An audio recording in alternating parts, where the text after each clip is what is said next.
Assalamualaikum warahmatullahi wabarakatuh. Salam sehat untuk kita semua. Semoga kita semua selalu mendapat lindungan Allah Subhanahu wa taala ya. Diberikan nikmat sehatul afiat serta dimudahkan segala urusannya. Amin ya rabbal alamin. Kesempatan kali ini Mimin akan membagikan satu cerita misteri. Seperti apa? Ceritanya, mari kita mulai.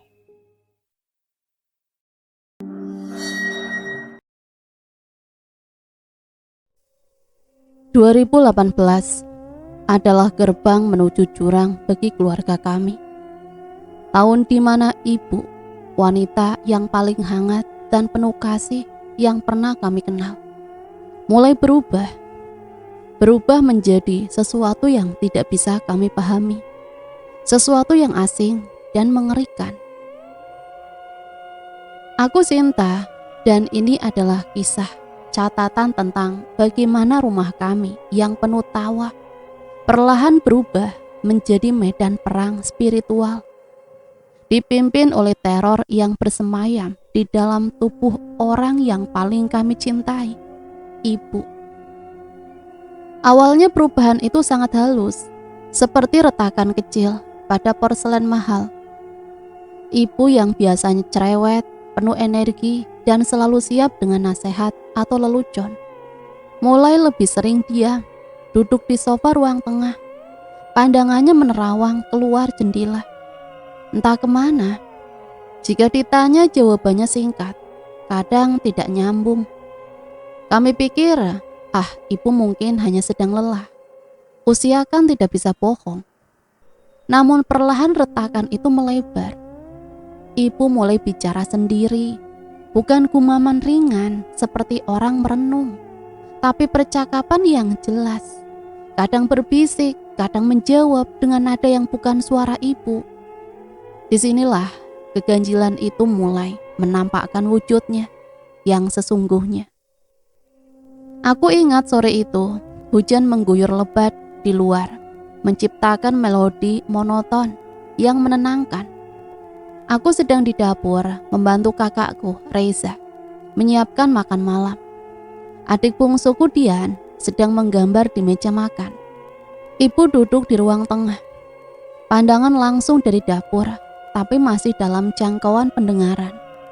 Tiba-tiba kami mendengar ibu bicara. Tidak begitu caranya, katanya pelan. Suaranya masih suara ibu, lalu jeda seolah dia mendengarkan. Aku tahu kau tidak suka, tapi mau bagaimana lagi, ini sudah takdirmu. Suara ibu tertawa, tapi tawanya ganjil. Sedikit serak, kering, dan tua, sangat tua. Tidak seperti tawa ibu yang renyah dan ringan. Aku dan Reza saling pandang. Raut wajahnya sama denganku, bingung, dan sedikit merinding. Dian mendongak dari gambarnya, matanya bulat. Ibu bicara sama siapa, Kak? Bisiknya. Reza berjalan mengendap di ambang pintu dapur, mengintip ke ruang tengah. Ibu duduk sendirian di sofa, tangannya melipat di pangkuan. Matanya menatap lurus ke depan, kosong. Mulutnya bergerak lagi. Diam, jangan ganggu aku. Kali ini suaranya lebih keras, tapi nadanya melengking tipis, seperti suara anak kecil yang marah atau ketakutan. Jantungku berdegup kencang. Suara itu bukan suara ibu. Suara ibu hangat, lembut, penuh kekuatan. Ini adalah suara yang asing. Dua suara berbeda dalam jeda beberapa detik. Reza menarik nafas tajam dan mundur kembali ke dapur.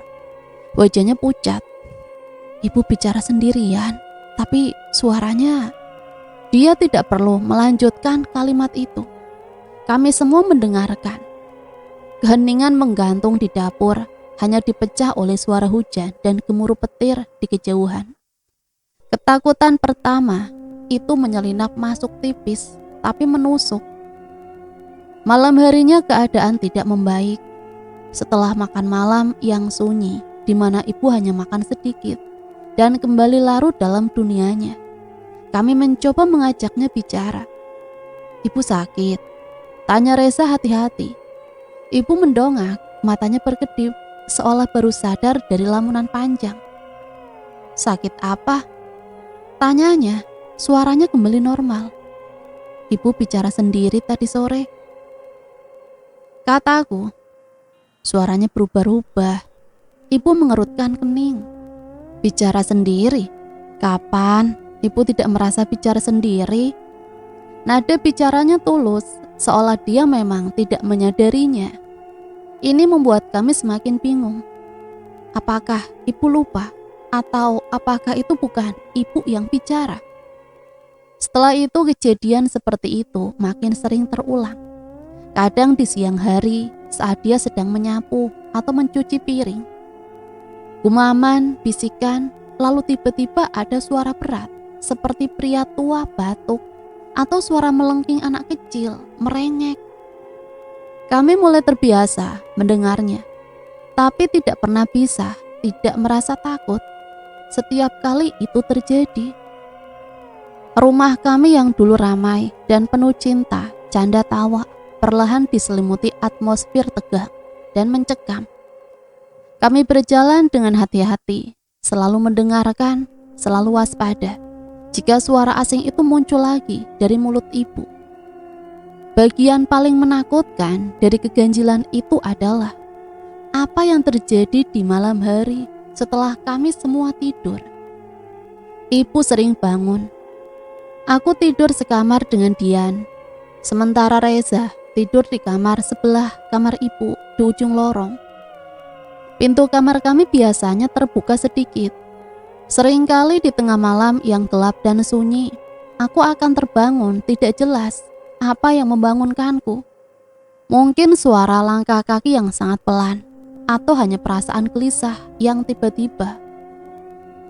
Melalui celah pintu, aku bisa melihat lorong yang gelap gulita.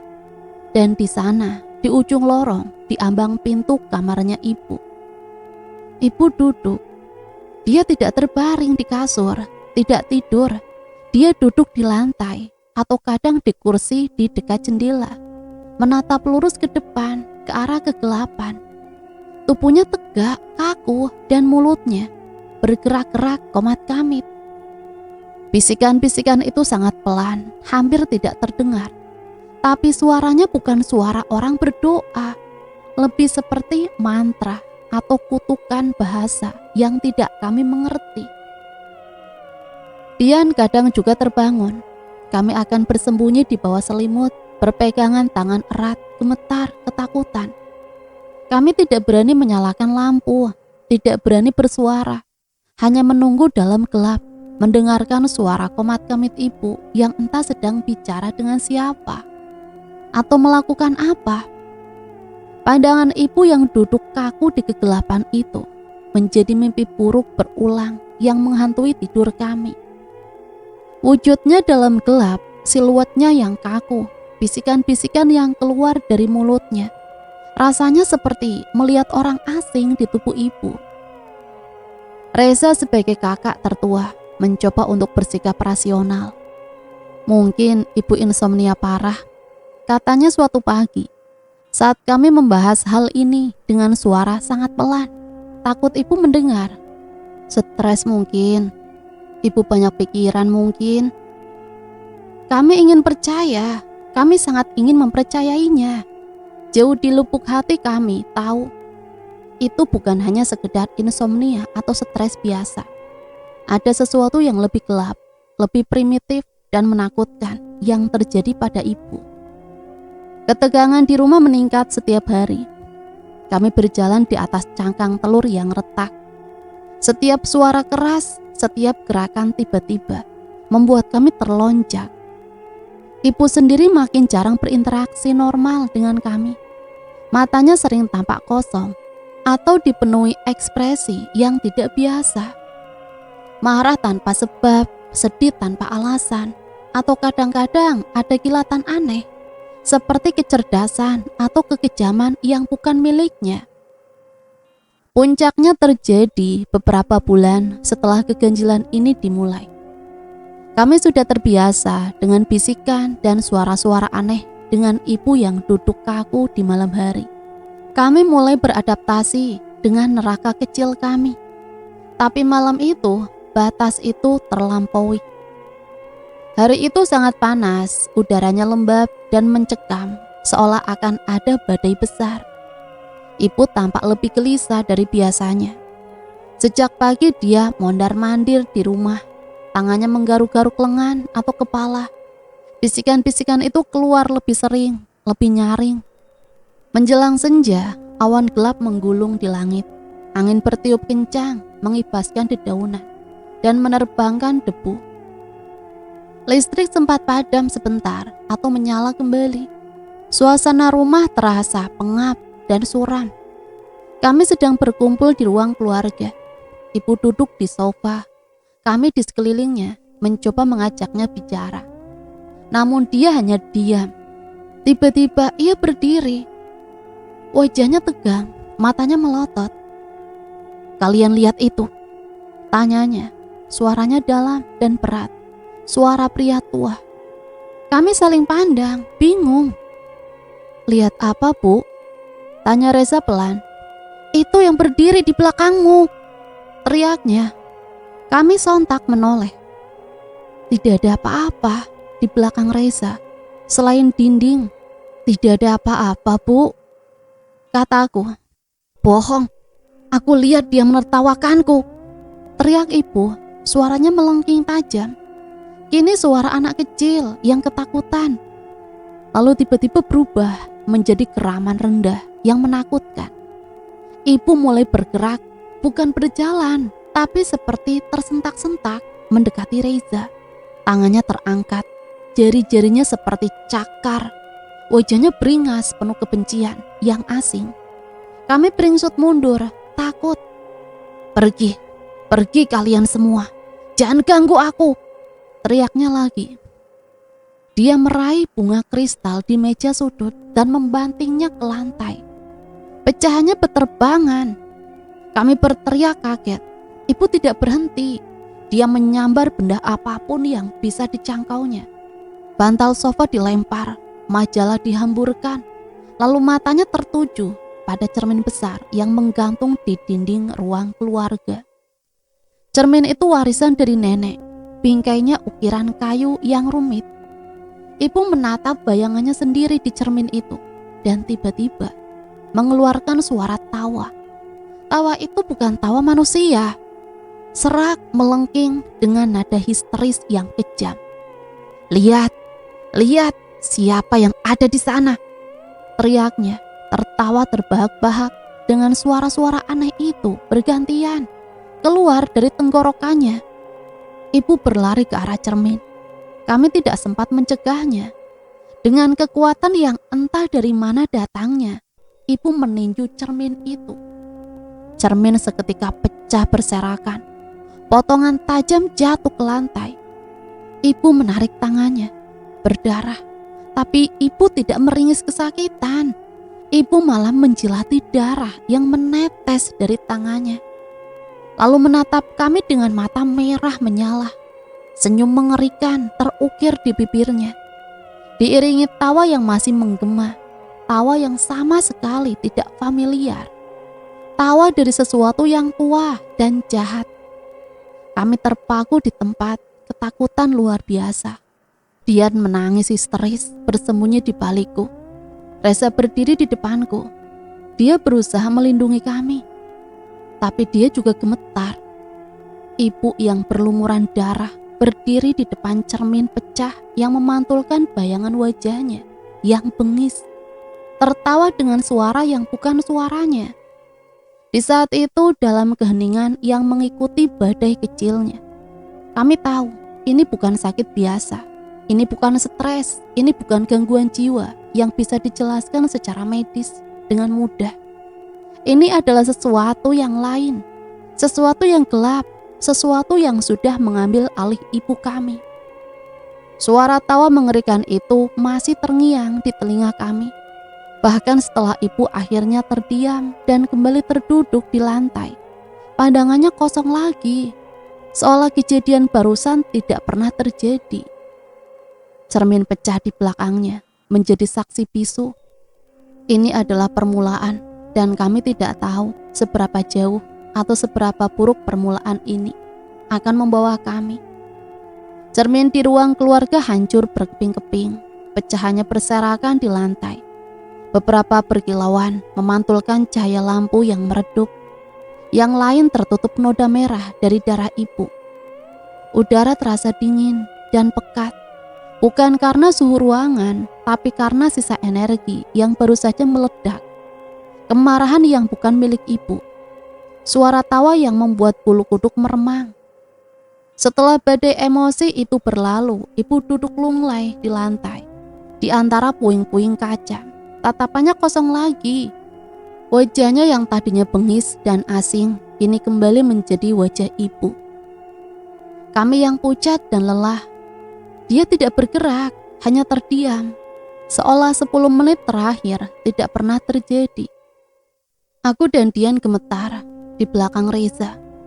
Reza berlutut di sebelah ibu, ragu-ragu menyentuhnya. Ada luka goresan di lengan ibu. Mungkin terkena pecahan cermin.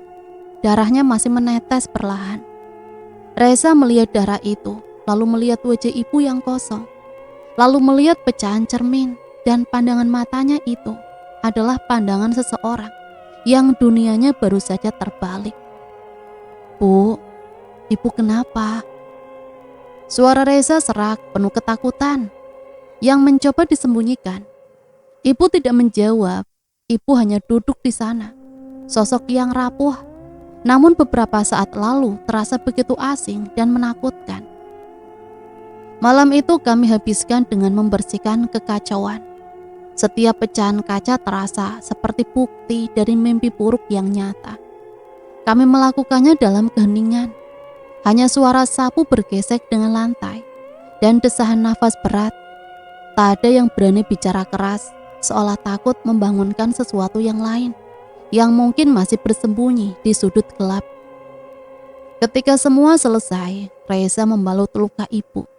Ibu hanya pasrah, seperti boneka. Malam itu kami semua tidur di ruang tengah. Tak ada yang berani kembali ke kamar masing-masing. Kami berjejalan di sofa dan kasur lipat, berusaha mencari kenyamanan yang tak bisa kami temukan.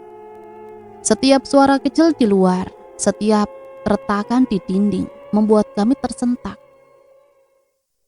Bayangan tawa ibu yang mengerikan dengan suara berat dan asing itu terus terngiang di kepala. Keesokan harinya, Reza mengambil cuti. Percakapan serius pun terjadi. Reza berkata, ini tidak bisa dibiarkan. Kita butuh bantuan. Melihat keadaan ibu yang seperti itu, gimana kalau kita panggil Ustadz? Walaupun kita bukan seseorang yang religius dalam artian kaku, tapi dia percaya pada kekuatan spiritual. Setelah melihat apa yang kami lihat, sulit untuk tidak percaya. Ustadz Maman, ustadz di kampung sebelah yang dikenal cukup mumpuni dalam pengobatan non-medis. Sore itu juga kami menunggu dengan cemas, harapan bercampur dengan ketakutan. Harapan bahwa ustadz bisa mengusir apapun yang mengganggu ibu. Ketakutan akan apa yang terjadi saat proses itu berlangsung. Sore harinya Ustadz Maman tiba. Beliau adalah pria parubaya dengan sorot mata tenang namun tajam. Auranya meneduhkan, tapi entah kenapa saat beliau melangkah masuk di dalam rumah kami, aku merasa atmosfernya berubah, semacam perlawanan yang tak terlihat. Setelah mendengar cerita kami, Ustadz Maman mengangguk pelan. Beliau tidak terlihat kaget, hanya prihatin. Gejalanya memang seperti kemasukan. Suaranya lembut, bukan satu, mungkin lebih. Terutama yang bisa mengubah suara dan fisik seperti itu, lebih dari satu. Reza mengerutkan dahi, pikirnya tentang satu entitas saja sudah menakutkan. Apalagi banyak. Kadang memang begitu. Ada yang datang sendiri, ada yang ikut, ada yang kuat, ada yang lemah. Beliau meminta kami menyiapkan air dalam baskom, lalu meminta kami semua duduk di dekat ibu yang masih saja terlihat kosong. Ibu tidak menunjukkan reaksi apapun saat Ustadz Maman duduk di depannya membaca beberapa doa pembuka dengan suara pelan. Kemudian Ustadz Maman mulai membacakan ayat-ayat suci Al-Quran. Suaranya terdengar tenang, penuh wibawa. Awalnya tidak ada reaksi dari ibu. Kami duduk tegang, berdoa dalam hati. Tapi setelah beberapa menit, ibu mulai bergerak. Tubuhnya bergerak halus, lalu semakin kencang. Kepalanya menggeleng-geleng, pelan, seperti menolak suara ayat yang dibacakan Ustadz. Ustadz melanjutkan bacaannya, sedikit meningkatkan volumenya. Reaksi ibu makin keras, tubuhnya mengeliat di kursi. Dia mendesis. Suara yang keluar bukan suara manusia biasa. Matanya yang tadinya kosong, kini terbuka lebar, melotot ke arah Ustadz. Dengan pandangan penuh kebencian. "Jangan, hentikan." Suara berat dan sangat familiar dengan suara yang keluar saat ibu memecah cermin semalam. Keluar dari tenggorokan ibu.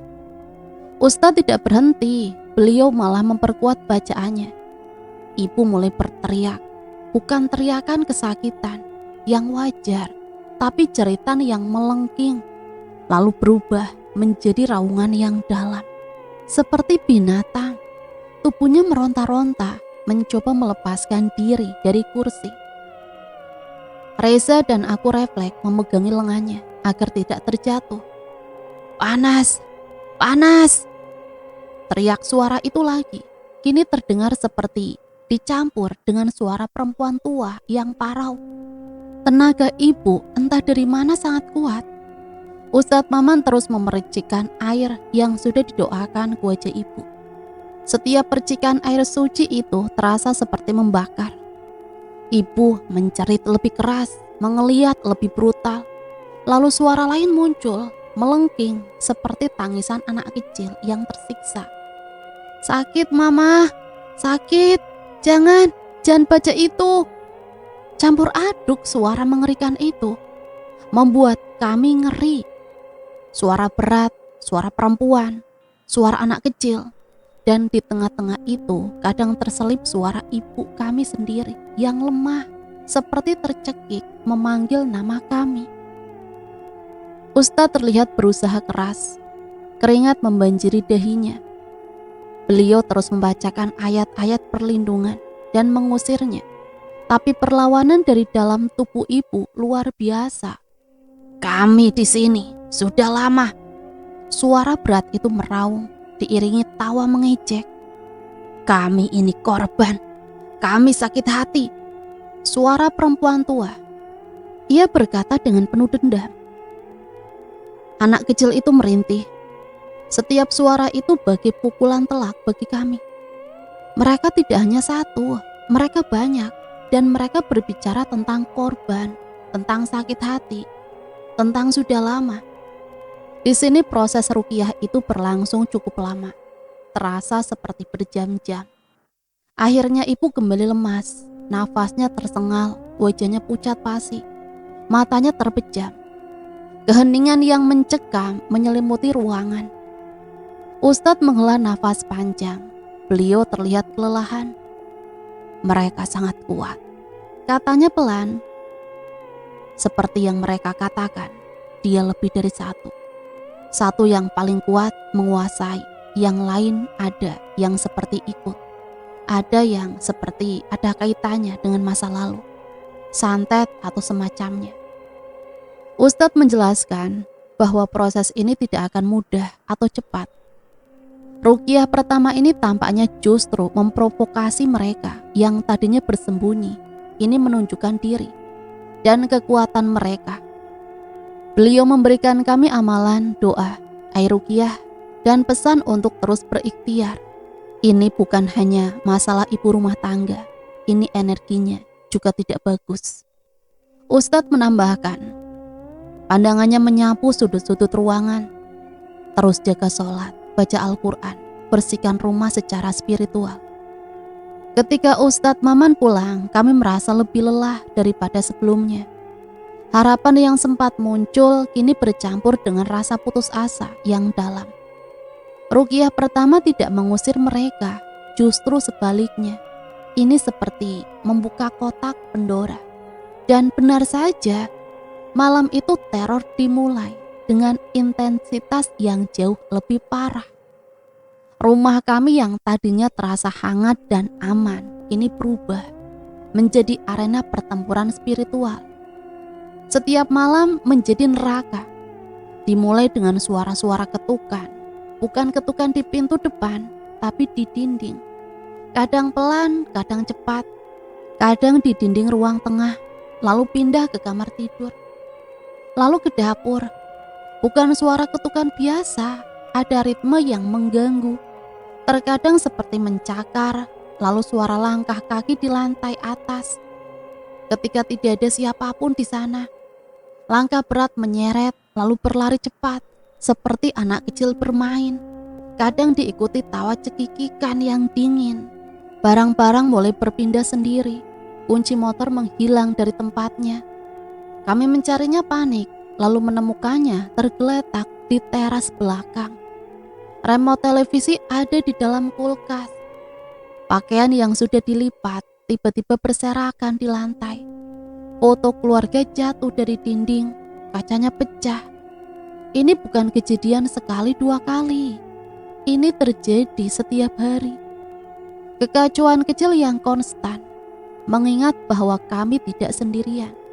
Yang paling mengerikan adalah bau busuk. Busuk yang tidak terlihat sumbernya. Bukan bau sampah, bukan bangkai binatang. Ini bau aneh, seperti campuran tanah kuburan yang lembab, sesuatu yang busuk, dan aroma amis yang tidak jelas. Bau itu seringkali muncul tiba-tiba, memenuhi kamar ibu, lalu merambat ke ruangan lain. Kadang baunya sangat kuat, sampai membuat perut mual. Bau itu terasa dari entitas-entitas yang menghuni rumah kami. Kami jarang tidur nyenyak. Setiap suara, setiap bayangan yang tertangkap di sudut mata membuat kami melompat dari kasur. Pintu kamar kami tidak pernah tertutup rapat, selalu terbuka sedikit agar kami bisa mendengar apa yang terjadi. Namun seringkali apa yang kami dengar justru semakin menambah ketakutan. Suatu malam aku mendengar suara isak tangis pelan dari kamar ibu. Kupikir ibu menangis. Aku perlahan mendekat, ingin memeriksanya. Tapi saat aku berdiri di depan pintu kamar yang terbuka sedikit, suara itu berubah menjadi senandung pelan yang mengerikan. Seperti lagu Nina Bobo yang dinyanyikan oleh sesuatu yang tua dan jahat. Aku terpaku di tempat, merinding sampai ke tulang. Aku mundur perlahan. Hubungan kami menjadi tegang karena stres dan kurang tidur. Kami mudah tersinggung, mudah marah. Namun di balik itu ada ikatan ketakutan dan kepedulian yang kuat. Kami saling menjaga. Reza akan berpatroli keliling rumah tengah malam, memastikan pintu dan jendela terkunci. Meskipun kami tahu itu tidak akan menghentikan apapun yang ada di dalam. Aku dan Dian akan bergantian menemani ibu saat dia tidur, atau setidaknya berbaring. Ibu sendiri, dia seperti terombang-ambing antara dua dunia. Kadang beliau menjadi ibu kami yang normal. Meski pucat dan lemah, dia akan bertanya kenapa kami semua terlihat lelah, kenapa rumah berantakan. Tapi di saat berikutnya, matanya akan kembali kosong, atau pandangannya tajam dan asing. Lalu mulai bicara sendiri dengan suara-suara lain. Suatu pagi kami menemukan semua sendok dan garpu di dapur tergeletak di lantai dengan pola lingkaran yang aneh. Di tengah lingkaran itu ada gumpalan rambut hitam, rambut ibu. Kami bersihkan dengan tangan gemetar. Ini bukan lagi kebetulan, ini disengaja. Mereka bermain-main dengan kami, menunjukkan kekuatan mereka, mengklaim teritori mereka. Ruqyah lanjutan dilakukan beberapa kali oleh Ustadz Maman, namun hasilnya serupa. Perlawanan kuat, suara-suara muncul, lalu ibu kembali lemas. Ustadz mengakui bahwa kasus ini sangat sulit. Entitas-entitas itu punya pegangan kuat dan ada elemen lain yang melibat. Mungkin terkait sejarah rumah atau serangan spiritual sebelumnya, seperti serangan santet. Kami hidup dalam kondisi siaga. Setiap hari adalah perjuangan melawan ketakutan yang konstan. Rumah yang seharusnya menjadi tempat berlindung kini menjadi medan perang, penjaga neraka. Kami terjebak di dalamnya bersama ibu, bersama entitas-entitas jahat yang menyebut diri mereka banyak korban dan sudah lama di sini. Keadaan ini terus berlangsung, menguras tenaga, pikiran, dan jiwa kami. Kami tahu kami tidak bisa bertahan seperti ini selamanya. Sesuatu harus terjadi. Kelelahan ini, ketakutan yang tertanam akan mencapai titik puncaknya. Dan puncaknya itu datang di malam yang paling mencekam. Ketika kami semua sudah diambang batas lelah dan lengah, setelah serangkaian ruqyah yang tak membuahkan hasil, Ustadz Maman telah mencoba berulang kali dengan energi spiritual yang begitu besar, hingga beliau sendiri terlihat lelah dan terbebani. Namun hasilnya serupa, teriakan, perlawanan fisik yang luar biasa kuat dari tubuh ibu. Suara-suara aneh yang muncul, lalu keheningan yang diikuti dengan kondisi ibu yang kembali lemas, seolah energinya terkuras habis. Namun entitas-entitas itu tetap bersembunyi di dalam. Ustadz dengan jujur dan raut wajah khawatir mengakui bahwa kasus ibu sangat sulit. Mungkin serangan di masa lalu. Beliau menyinggung kemungkinan adanya warisan spiritual yang tak terputus, entah karena garis keturunan atau karena rumah ini menyimpan jejak energi negatif. Pikiran kami langsung melayang ke tahun-tahun sebelumnya. Santet-santet yang pernah menyerang keluarga, terutama kakakku. Apakah ini adalah akumulasi dari semua itu? Atau jin-jin ini adalah pelaku atau korban dari serangan-serangan tersebut? Kami semua tertidur pulas, bukan tidur yang nyenyak, tapi tidur orang yang terhempas kelelahan. Mati rasa, setelah berhari-hari disiksa ketegangan. Aku terbangun saat azan subuh berkumandang. Bukan oleh suara merdu itu, tapi oleh keheningan yang mencekam. Keheningan yang berbeda dari keheningan malam biasanya. Keheningan yang terasa kosong, sunyi. Perasaan tidak enak langsung masuk dada. Aku bergegas ke kamar ibu, kosong. Ranjangnya rapi, terlalu rapi untuk seseorang yang tidur di sana semalaman. Jantungku mencelos. Aku membangunkan kakak dan adikku. Panik menyebar seperti api. Ibu di mana? Kami mencari ke seluruh rumah, di dapur, di kamar mandi, bahkan di loteng, tidak ada. Jendela depan dan belakang terkunci dari dalam. Pintu utama terkunci. Bagaimana ibu bisa keluar? Kemana ibu pergi? Apa yang membawanya? Atau siapa yang membawanya? Kami mulai mencari di sekitar rumah, memanggil-manggil nama ibu. Suara kami serak oleh kepanikan dan embun pagi matahari mulai menampakkan sinarnya, memancarkan cahaya pucat ke desa yang masih sunyi. Kami menyusuri jalan setapak di depan rumah ke arah kebun-kebun warga. Tidak ada jejak ibu. Tiba-tiba dari ujung jalan desa kami melihat kerumunan warga. Beberapa tetangga dan orang yang kami kenal berkumpul di dekat pos ronda. Raut wajah mereka penuh kebingungan dan sedikit ngeri. Salah seorang dari mereka, Pak RT, melambaikan tangan ke arah kami. Perasaan buruku semakin menguat. Kami berlari menghampiri mereka. Saat aku mendekat, aku melihat ibu. Beliau duduk di pinggir jalan di atas parit kecil yang kering. Punggungnya bersandar pada tiang listrik yang kokoh. Pemandangan itu bagai adegan dari mimpi buruk yang nyata. Ibu tidak mengenakan alas kaki. Kakinya yang kurus dan pucat berlumuran debu. Pakaiannya kemeja batik yang semestinya dipakai dengan benar. kini terpasang terbalik. Kancingnya di belakang, rambutnya acak-acakan. Tapi yang paling membuatku tercekat adalah apa yang ada di pelukannya. Ia memeluk sebuah boneka anak kecil yang kotor dan lusuh. Boneka yang kami sendiri tidak tahu entah dari mana asalnya.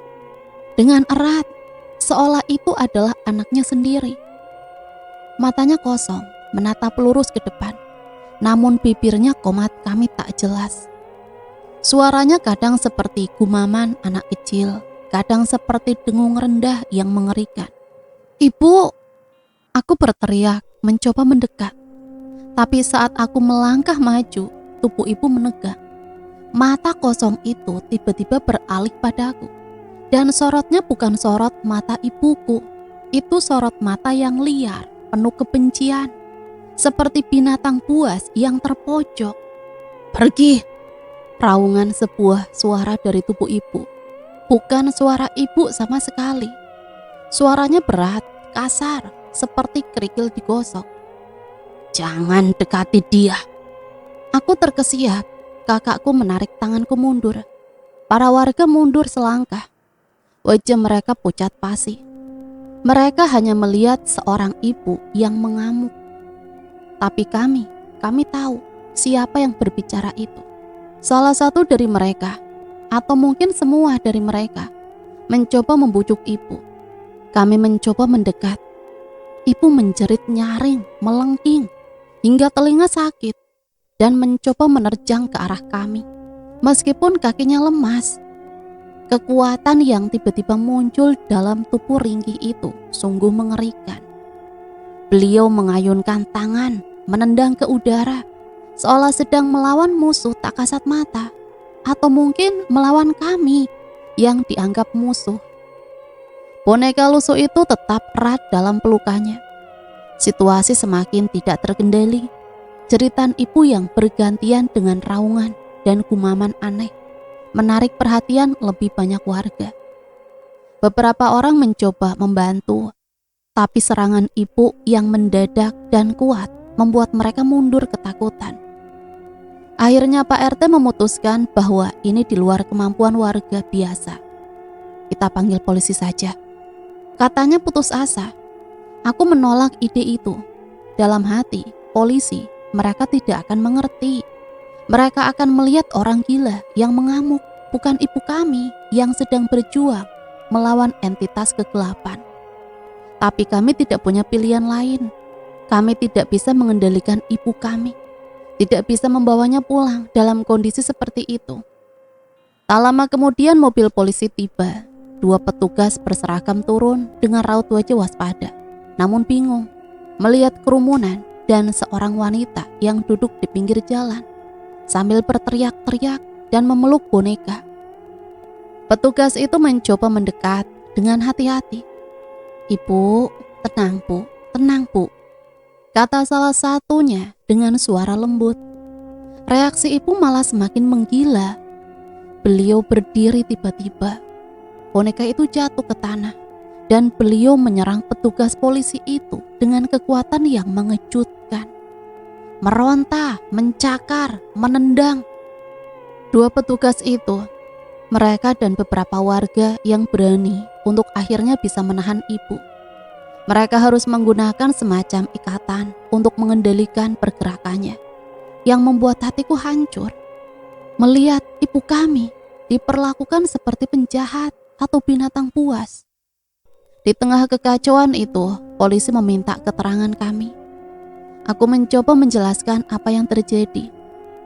Selama berbulan-bulan ini, tentang suara-suara, tentang perubahan perilaku, tentang ruqyah yang gagal, tentang keyakinan kami bahwa ini bukan penyakit biasa. Tapi saat aku bicara tentang jin, tentang entitas yang merasuki, raut wajah petugas itu berubah menjadi skeptis. Mereka mengangguk-angguk, mencatat, tapi mata mereka memancarkan keraguan.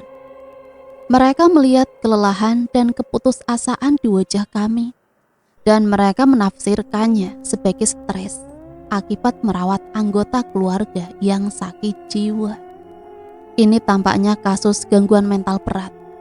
kata salah satu petugas. Suaranya datar dan profesional. Beliau butuh penanganan medis. Kami tahu itu, kami sudah memikirkannya. Tapi jauh di lubuk hati, aku tahu diagnosa medis tidak akan mencakup seluruhnya. Proses membawa ibu ke rumah sakit terasa seperti mimpi buruk yang lain. Beliau masih meronta, berteriak, meludahi orang di dalam mobil patroli. Beliau terus bergumam dan terkekeh aneh. Boneka lusuh itu tertinggal di pinggir jalan. Entah siapa yang mengambilnya. Aku hanya bisa menatap kepergian mobil itu, merasa hampa dan bersalah. Di rumah sakit, drama berlanjut. Tim medis dan perawat harus berhati-hati menangani ibu yang terus agresif. Setelah observasi awal dan serangkaian pemeriksaan, dokter psikiater datang menemui kami. Beliau orang yang tampak sabar, tapi matanya terlihat lelah, seolah sudah melihat segalanya. Dari gejala yang kami amati, kata dokter itu suaranya lembut namun tegas. Dan berdasarkan riwayat yang bapak ibu berikan, termasuk perubahan perilaku drastis, halusinasi. Meskipun ibu tidak mengungkapkannya langsung, tapi perilakunya menunjukkan itu delusi dan kekacauan berpikir. Tapi suara-suara itu, suara berat pria tua, suara lengkingan anak kecil, kekuatan fisik yang mendadak, gerakan-gerakan menggeliat saat dibacakan ayat suci, seolah tubuhnya terbakar. Pengakuan para entitas itu saat ruqyah, bahwa mereka banyak dan tidak bisa diusir. Apakah itu semua bisa dijelaskan hanya dengan gangguan kimia otak dokter? Suaraku bergetar. Kami yakin ini ada hubungannya dengan hal spiritual. Ada entitas yang masuk ke tubuh ibu kami. Kami sudah coba ruqyah, tapi dokter itu mengangguk.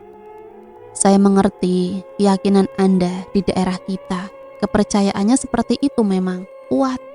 Namun sebagai tenaga medis, tugas kami adalah mencari penjelasan berdasarkan ilmu pengetahuan gejala-gejala yang Anda sebutkan. Keganjilan ibu, teror para jin itu, hilangnya beliau, dan penemuan yang tak masuk akal.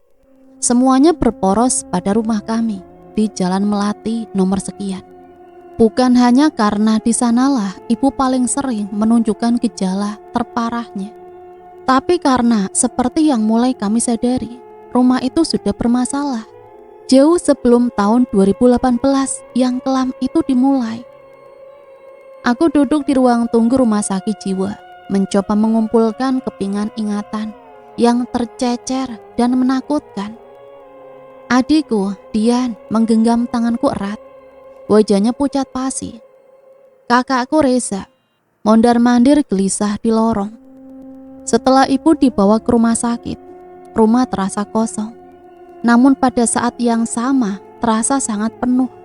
Penuh dengan kehadiran tak kasat mata yang kini tak lagi tersembunyi di balik topeng ibu, tapi merajalela dengan kebebasan yang mengerikan.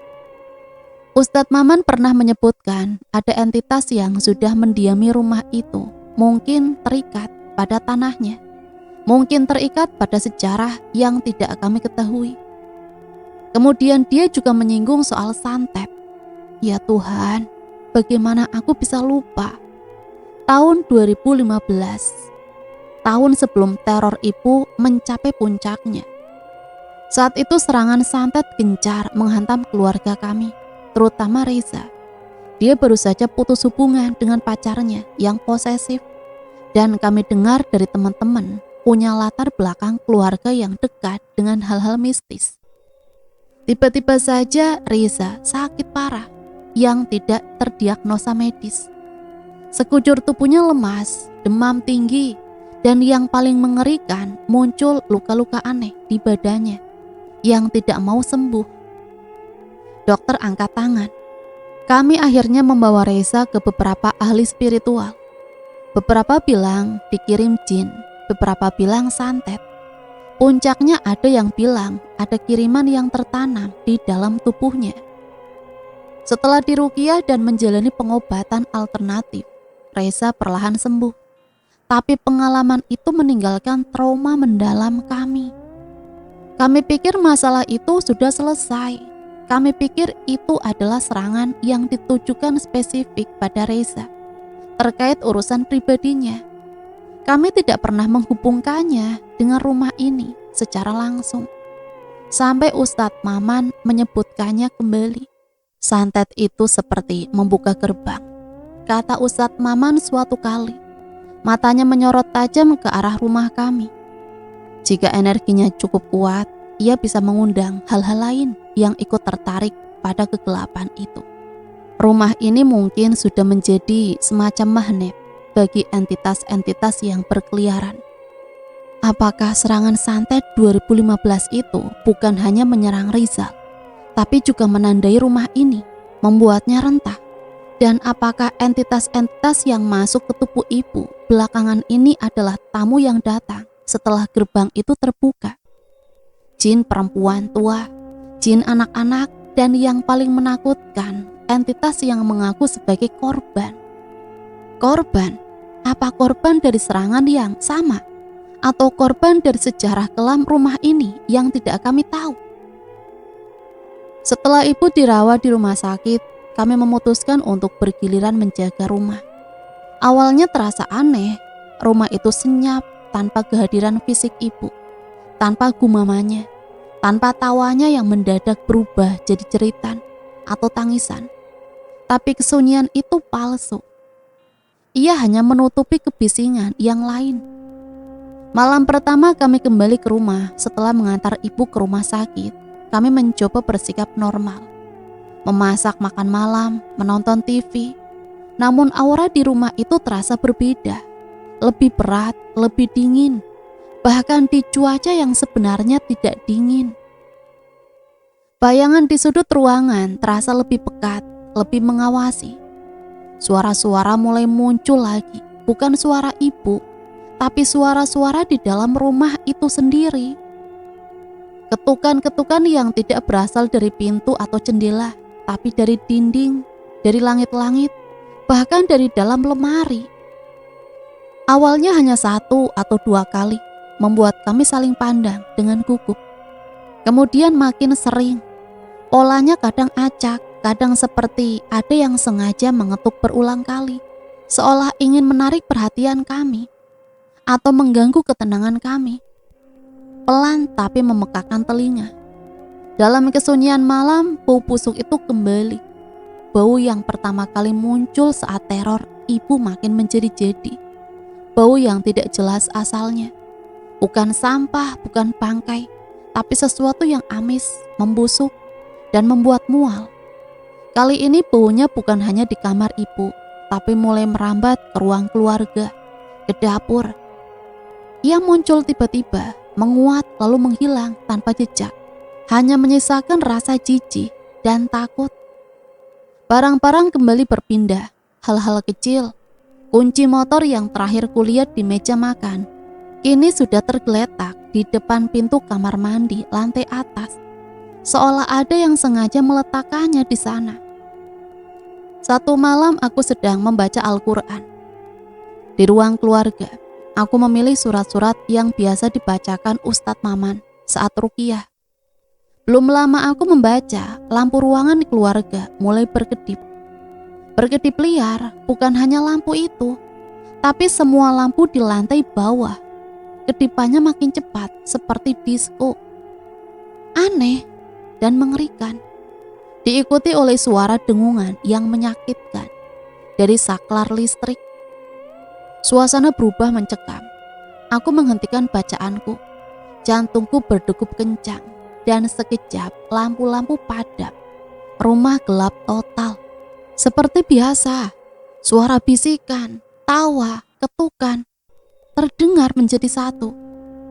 Saat aku menjerit dan menyalakan senter ponsel, kegelapan itu terasa padat, menekan, seolah ada banyak mata yang menatapku dari setiap sudut.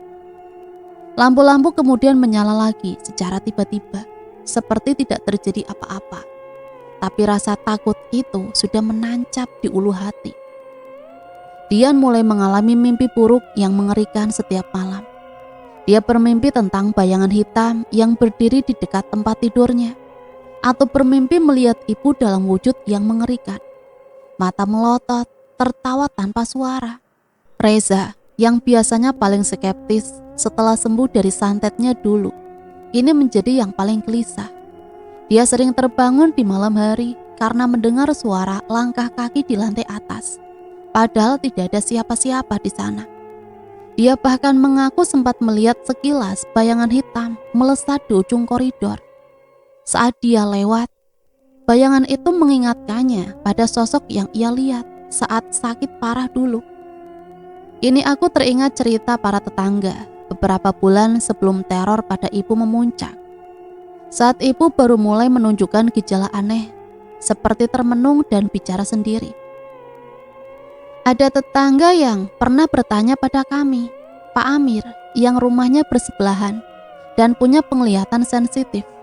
Neng, di rumah kok kelihatannya ramai ya belakangan ini? Kayak ada pesta, tapi kok suaranya aneh? Kami bingung, tidak merasa ada pesta apapun. Lalu ia menyinggung sesuatu yang lebih mengerikan. Beberapa kali saya lihat ada sosok tinggi, hitam, pekat, berdiri di genteng tengah malam, persis di atas kamar ibu Neng. Diam saja, hanya memandang. Itu bukan orang. Mendengar itu, saat itu kami merinding, tapi berusaha mengabaikannya, menganggap Pak Amir hanya berhalusinasi atau berlebihan. Tapi sekarang kepingan-kepingan itu menyatu menjadi gambaran yang menakutkan. Serangan santet 2015. Kehadiran tak kasat mata di rumah sebelum ibu parah. Sosok hitam di genteng, gejala anak ibu yang dimulai pelan. Ruqyah yang malah memicu kemarahan entitas-entitas yang mengaku banyak. Hilangnya ibu dan sekarang teror yang berlanjut di rumah, bahkan tanpa kehadiran ibu. Rumah ini bukan hanya saksi, rumah ini adalah medan pertempuran. Atau mungkin rumah ini adalah arena yang sengaja dipilih oleh kekuatan gelap itu. Mungkin entitas-entitas itu sudah lama di sini, bersembunyi, menunggu momen yang tepat. Serangan santet 2015 mungkin melemahkan penjaga tak kasat mata. Apapun yang melindungi rumah ini, atau mungkin secara sengaja membuka celah. Dan ibu dengan kondisi fisik dan mentalnya saat itu menjadi target yang sempurna. Sebuah kapal untuk mereka tempati. Kami mulai berbicara serius, diskusi kami diwarnai ketakutan dan keputusasaan. Bagaimana mungkin kami bisa membawa ibu pulang ke rumah, jika rumah ini sendiri adalah sumber masalahnya? Kami merasa seperti tawanan di rumah sendiri. Diawasi, diganggu, diejek oleh keberadaan yang tidak terlihat. Aura rumah ini makin lama makin berat, menyesakan. Seperti perlahan-lahan menguras energi kami, membuat kami lelah secara mental dan fisik. Kita tidak bisa terus begini, kata Reza suatu pagi, matanya cekung. Rumah ini bukan lagi tempat tinggal kita. Ini kandang mereka. Tapi ini rumah kita, Kak. Dian berbisik, suaranya gemetar.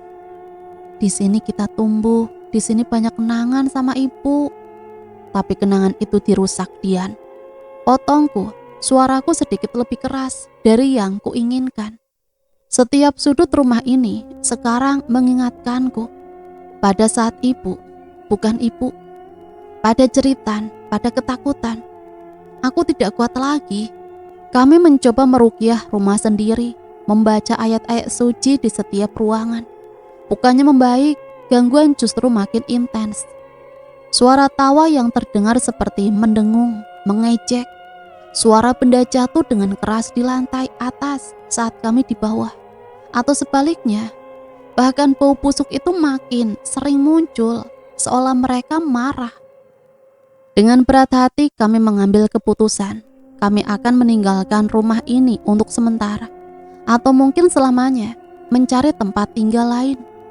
Berharap bahwa dengan menjauhkan diri dari pusat masalah ini, kami dan terutama ibu bisa mendapatkan ketenangan yang dibutuhkan untuk sembuh. Proses pindahan terasa berat. Kami mengemas barang-barang dengan cepat, terburu-buru, seolah melarikan diri. Setiap kali kami menyentuh sudut rumah, rasanya seperti menyentuh sarang laba-laba yang dingin. Setiap kali pintu terbuka, rasanya seperti ada angin dingin yang berhembus dari dalam, membawa bisikan yang tidak jelas. Saat hari terakhir kami meninggalkan rumah, matahari sudah condong ke barat. Kami berdiri di depan pintu, memandanginya untuk terakhir kali. Rumah yang seharusnya menjadi tempat perlindungan kami, ini terasa asing dan penuh ancaman. Udara di sekitarnya terasa berbeda, lebih sunyi, lebih dingin. Dengan aura gelap yang jelas terasa, kami mengunci pintu, berbalik dan berjalan menuju mobil yang sudah menunggu. Tidak ada yang berbicara, hanya suara langkah kaki kami di jalanan yang sepi. Saat mobil mulai bergerak, aku menoleh ke belakang.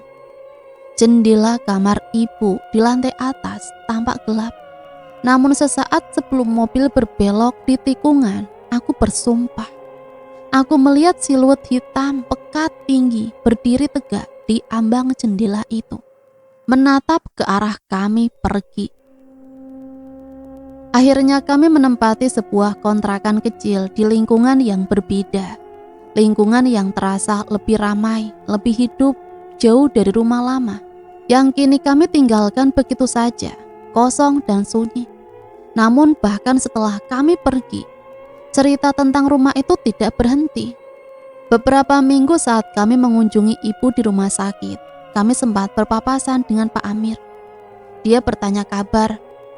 Lalu dengan suara pelan dan serius, dia berujar, "Rumah kalian masih ramai ya?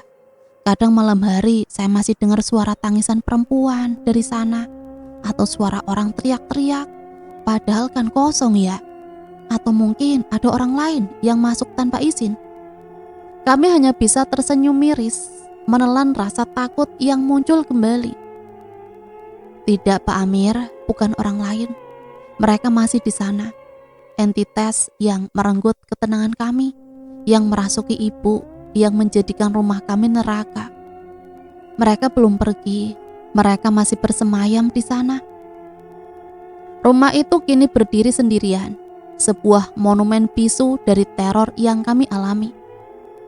Dan pengingat bahwa beberapa warisan datang dalam bentuk yang paling gelap dan mengerikan, warisan santet, warisan rumah berhantu, warisan kegelapan yang menempel pada kami seperti bayangan.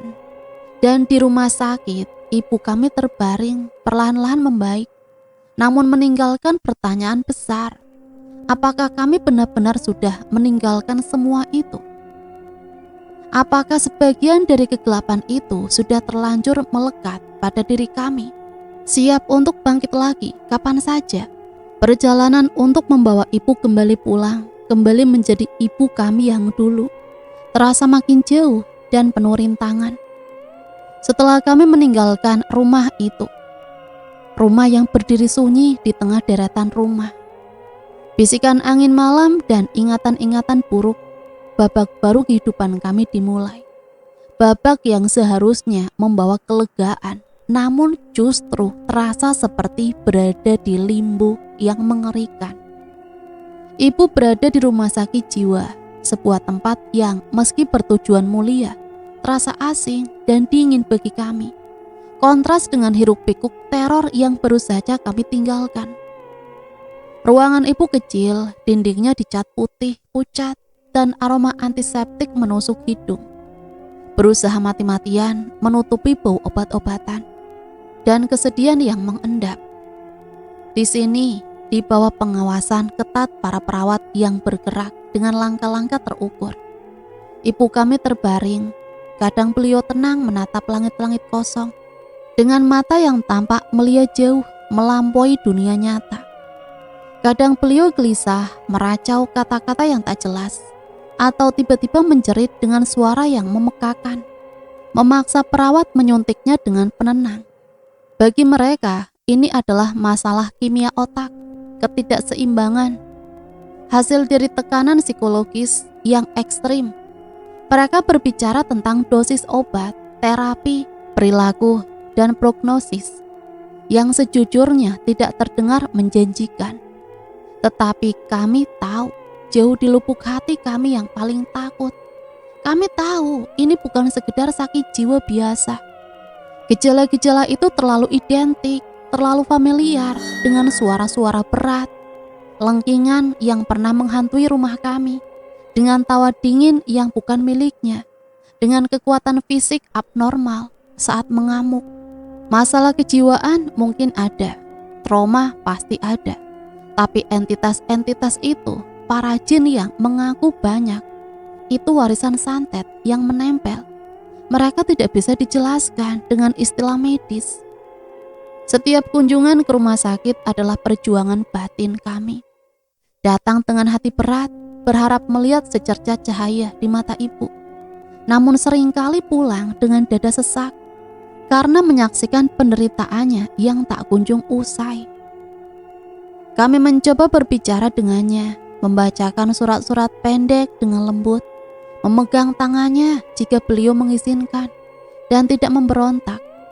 Kadang-kadang ibu akan merespon, matanya akan fokus pada kami sesaat.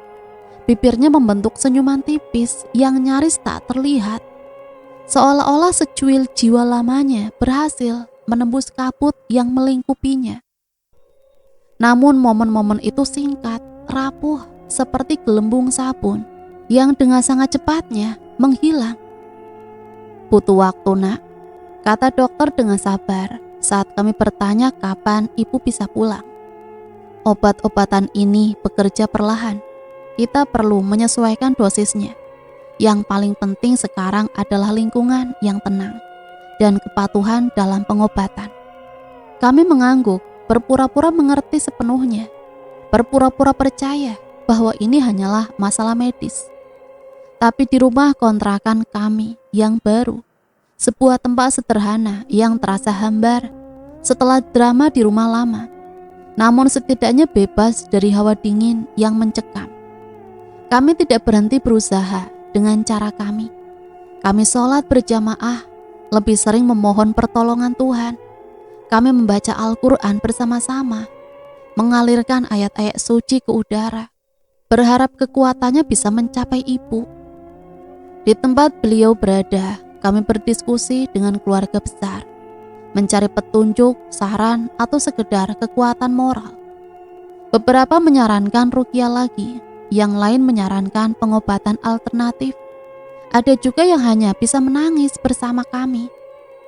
Kami mencoba ruqyah lagi. Kali ini dengan seorang ustadz yang direkomendasikan oleh seorang kenalan yang berpengalaman dalam kasus serupa. Ustadz itu datang ke rumah sakit dengan izin terbatas dari pihak rumah sakit yang skeptis. Saat ustadz itu memulai bacaan, tubuh ibu kembali bereaksi, mengeliat, mendesis. Matanya melirik tajam ke arah ustadz. Namun kali ini reaksinya tidak sebesar dulu. Tidak ada teriakan keras, tidak ada tawa yang memecah telinga. Hanya perlawanan yang lebih senyap, seolah entitas-entitas itu melemah atau bersembunyi lebih dalam. Ustadz itu menghela nafas setelah sesi singkat itu. Masih ada, katanya pelan, suaranya penuh berhati-hati agar tidak didengar perawat.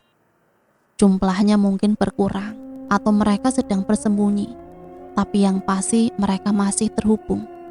Mungkin ke ibu, mungkin ke rumah yang lama, mungkin ke sesuatu yang lain. Beliau memberi kami beberapa saran. Teruskan doa, perbanyak sedekah, jaga kebersihan hati dan rumah, dan yang terpenting jangan pernah berhenti berharap pada rahmat Allah.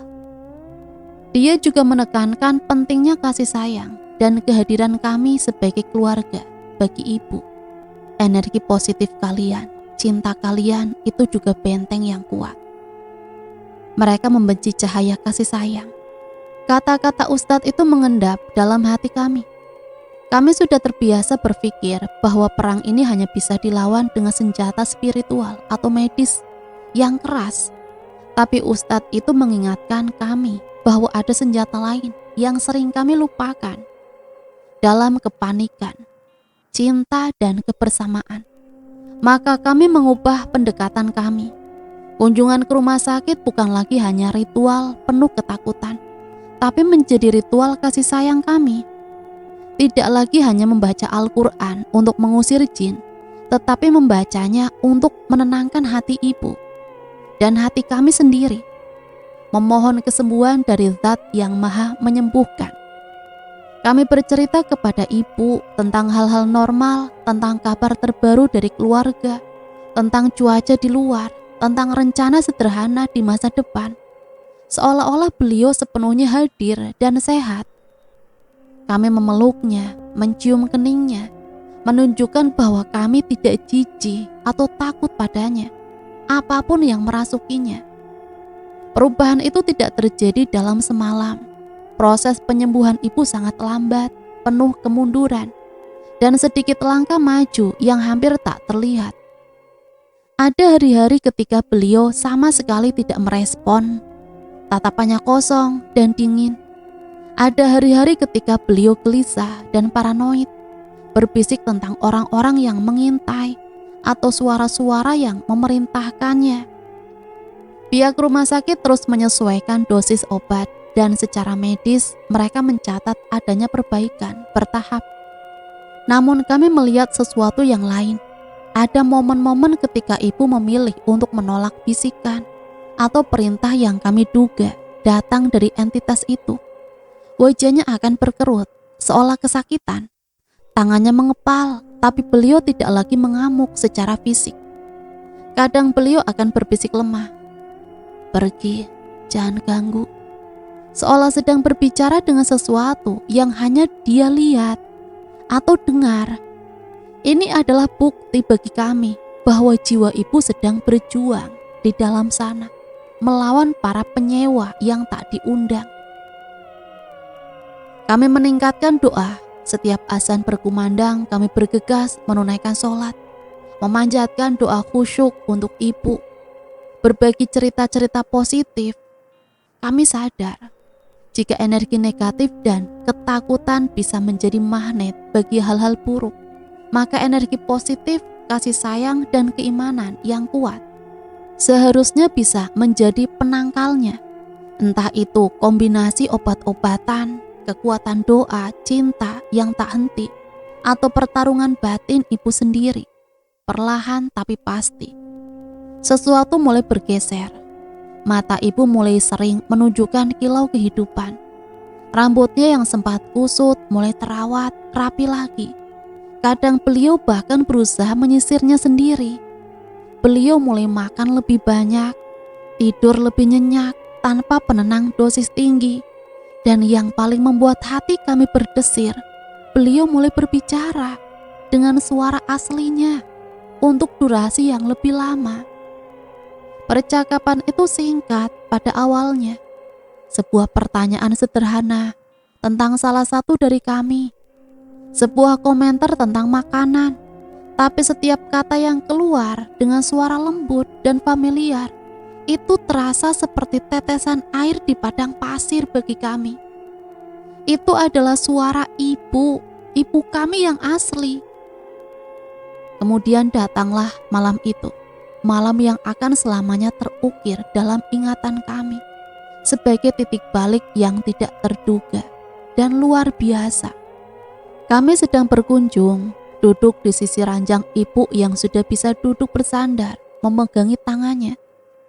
Kami sedang bercerita tentang kenangan lucu dari masa kecil. Kami membuat beliau tersenyum tipis. Tiba-tiba senyum itu memudar, matanya menatap ke sudut ruangan yang kosong. Tatapannya intens, seolah melihat sesuatu di sana.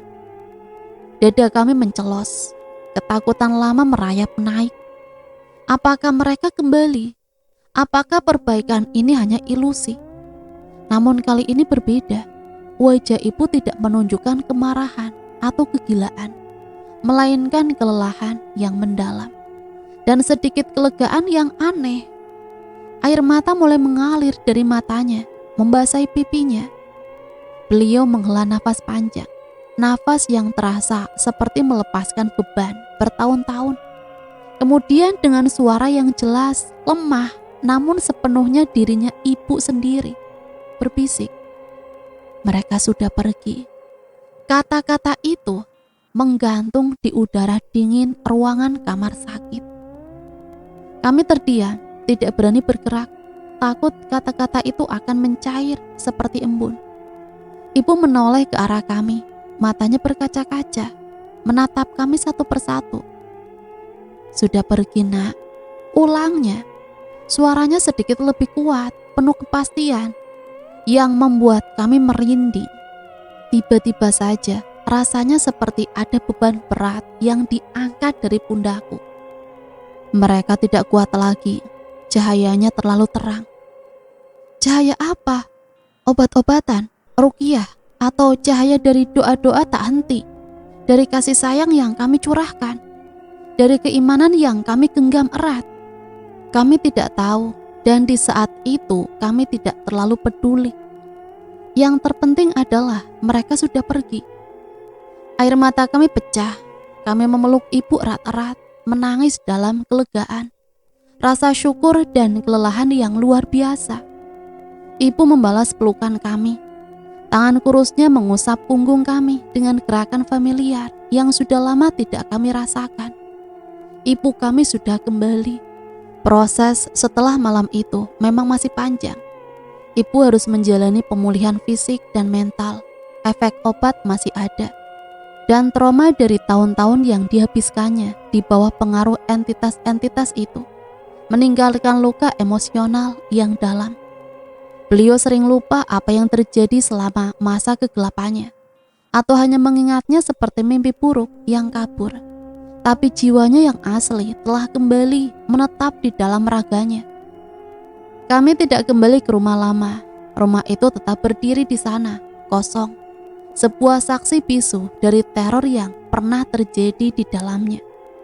Warga sekitar masih sesekali bercerita tentang suara-suara aneh atau bayangan yang terlihat melintas di jendela kosong. Mungkin entitas-entitas itu masih di sana, terikat pada tempat itu, pada warisan kegelapan. Mungkin mereka hanya terusir dari tubuh ibu, tidak dihancurkan sepenuhnya. Kami memilih untuk memulai hidup baru di tempat lain. Ibu perlahan-lahan belajar kembali menjalani kehidupan normal yang sederhana dan penuh ketenangan. Beliau masih kadang merasa cemas atau gelisah. Warisan dari penyakit dan pengalaman mengerikan itu. Tapi dengan dukungan kami, dengan doa yang terus mengalir, dan dengan kehadiran nyata dirinya dalam hidup kami, beliau semakin kuat. Pengalaman ini mengubah kami semua. Kami belajar bahwa ada dimensi kehidupan yang tidak bisa dijelaskan oleh ilmu pengetahuan modern. Ada kekuatan di luar jangkauan nalar, baik yang destruktif maupun yang protektif. Kami menyaksikan betapa rentannya manusia terhadap pengaruh tak terlihat, tetapi juga betapa kuatnya ikatan keluarga, keimanan, dan ketekunan. Penyembuhan ibu tidak masuk akal dalam kerangka logika. Obat-obatan medis membantu, ruqyah mungkin melemahkan, tapi kami percaya di titik krusial itu yang benar-benar mengalahkan entitas-entitas itu adalah sesuatu yang lebih besar, kekuatan cinta. Kekuatan cinta kami, keimanan yang kami hidupkan bersama, dan pertarungan batin ibu sendiri yang akhirnya didorong oleh cahaya yang kami pancarkan. Seperti kata Ustadz, mereka benci cahaya dan kasih sayang itu adalah cahaya terkuat yang kami miliki. Kami memutuskan untuk membagikan kisah ini meskipun itu berarti membuka kembali luka lama. Bukan untuk mencari sensasi, tetapi sebagai sebuah peringatan bahwa dunia ini lebih kompleks dari yang kita bayangkan. Bahwa ada peperangan yang tidak terlihat oleh mata telanjang. Dan bahkan kadang-kadang gangguan yang dialami seseorang memang bukan hanya dari dunia ini, tapi juga bahwa harapan itu selalu ada. Dan senjata terkuat untuk melawannya bukanlah sihir balasan atau hanya obat kimia, melainkan sesuatu yang jauh lebih sederhana dan agung. iman, kasih sayang, dan keteguhan hati yang tak pernah menyerah. Dan cerita selesai sampai di sini. Semoga cerita ini bisa menemani hari-hari teman-teman semua ya.